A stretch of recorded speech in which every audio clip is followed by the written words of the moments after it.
You're listening to the Uncensored Pro Wrestling Podcast, the only wrestling podcast that gets uncooked, uncorked, and uncensored.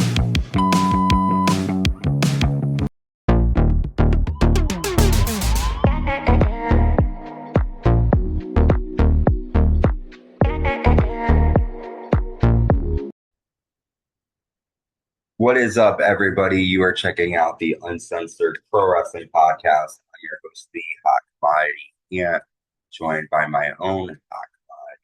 His name is Mae Young, and we are going back to our Attitude Years Season 3, covering all of the Y2K, the new millennium. We just covered WWF No Way Out. So, right after the pay-per-view, we've got to cover WWF Raw is War, which is live on February 28th, 2000 in Madison Square Garden, live in New York City, New York.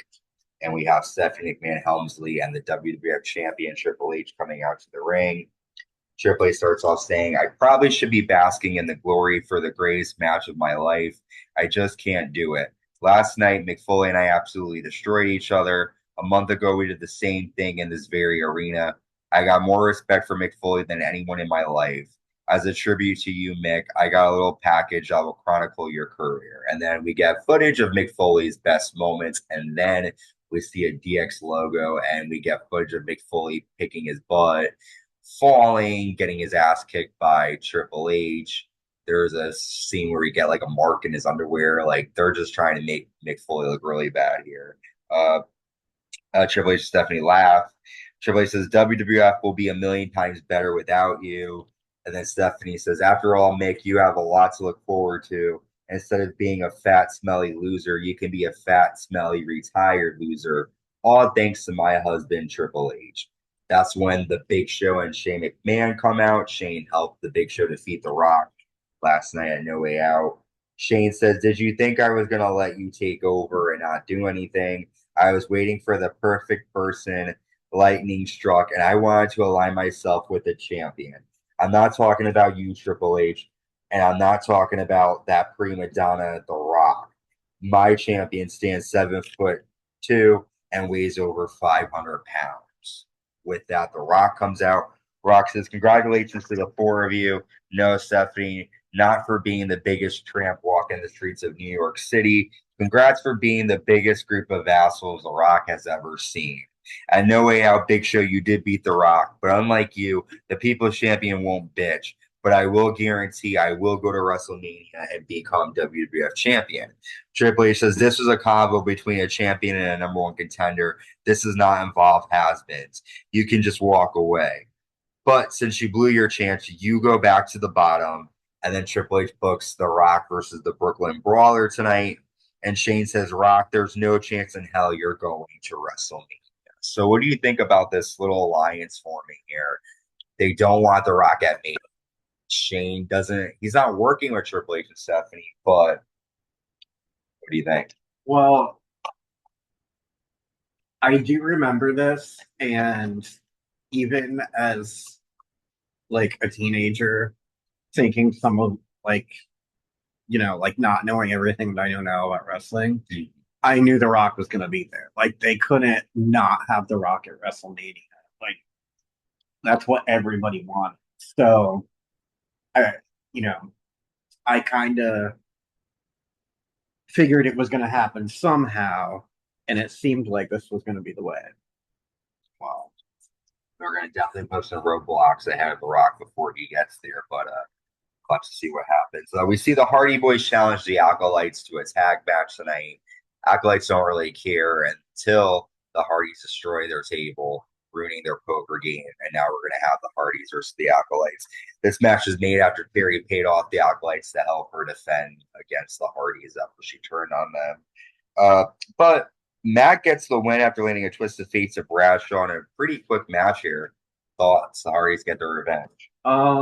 It was kind of predictable. I kind of thought the Hardys were going to like the way they were like challenging them. Mm-hmm. So, yeah, it was basic, yeah. The WWF Euro-Continental Champion Kurt Angle comes out. Angle says, "The only thing your Olympic hero is addicted to is winning gold. Any wrestler is more than welcome to take the Olympic challenge." Oh, true. It's true. So Angle's going to defend the European title against Rikishi here. Rikishi lands a Samoan drop, a splash, and then a stink face. With that, Angle gets upset, gets counted out. Angle says he doesn't deserve this, and Who then wants to see their Olympic hero get a half shoved in their face? Travesty. After though, Chris Jericho and Chyna come out and attack Kurt Angle. Rikishi lands a Rikishi driver to Angle in a bonsai drop. But right after this, the Radicals come out and attack Jericho and Chyna. Too Cool make the save, and after Too Cool makes the save, Chyna, Jericho, Rikishi, and Too Cool all dance in the middle of the ring. Fun stuff here. What do you think? Should fucking be a ballet. This is before her porn career, so she was getting her sexiness started. I've never seen anything like it. Yeah, great stuff. Jericho is doing pretty good too. He's preparing for Fozzy to go on tour. Next up, we have Edge and Christian versus Al Snow and Steve Blackman. Terry comes out carrying a trash bag and gets on commentary. And then Al Snow plays this weird entrance music and Titantron video for Steve Blackman, which I don't think it really paid off for anybody because we didn't really care about it, and it really didn't do anything. The crowd didn't care. Another thing that Stupid. Yeah. Edge hits a spinning heel kick to Steve Blackman, and then Terry puts on the head cheese hat that I think Terry should get Steve Blackman. Oh yeah? Steve Blackman's a daddy. He is. That distracts Steve, allowing Christian to land a missile dropkick, and Edge hits a spear. And thanks to Terry, Edge and Christian get the victory. What do you think? Try and get the graces. I was just about to say, yeah. I think just another David Hardy, basically, because they're rivals, and he's trying to get back at them. Yeah. Because, as we learned during the match, they only went to see her 2 times out of 7 days in the hospital. Well, no, they went twice a week. Yeah. Right. And she said that 5 times that they didn't go. Well, bitch, you're not dating them, like. She has given them everything. Okay. Except in her body, because all she's made left is bones. They weren't complaining. No. Well, again, I'm gonna say it again. If Jim Ross is sitting here saying homegirl is too skinny, The Rock has taken on the Brooklyn Brawler. He defeats him quickly after a rock bottom. This is dumb. What do you think of the Brooklyn Brawler? He was around the 80s and early 90s, but you'll see him being used a lot in this era as like a person that they make fight as like a dropper. Yeah.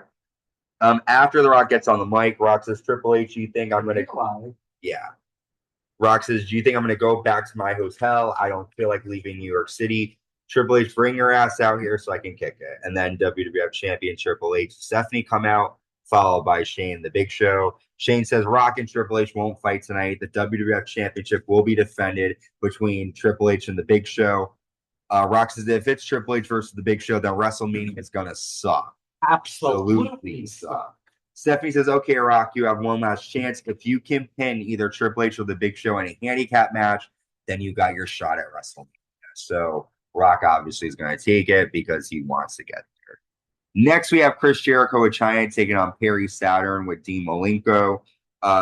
Perry hits Chyna with a back suplex during the match, but then Chyna low blows Perry and Jericho hits a lion salt, and they get the revenge on the Radicals here. Thoughts? The Radicals are gay. I don't like them. Terrible. Yeah. I like the Radicals. I like Chris Benoit and Eddie Guerrero. You know what it is? Yeah, I really don't like Perry Saturn. He just kind of like freaks me out the world. Well, even Jim Ross said that he was like out of the 4 of them, the one that they really didn't. They knew nothing was going to come. It was kind of like the package deal, like you take us, kind of take it. Pretty much. DX is talking backstage, and Mr. Ass is mad because he's injured and he wants to compete with the Road Dogg against the Dudleys. But Triple H comes in and says, you're in no position to compete. And Mr. Ass is like, who are you to tell me that I am better a wrestler than you? And then DX just attacked Mr. Ass and kick him out of the locker room. Yeah, I don't agree with that, but he was kind of being an ass, no pun intended. But because,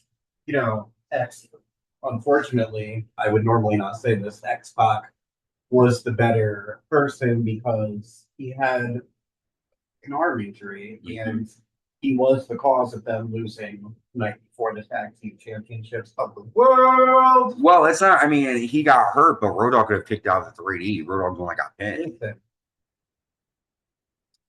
Anyway, But I do hear you. And we won't see Mr. F for a while now. He'll be gone for a bit to recover from that injury.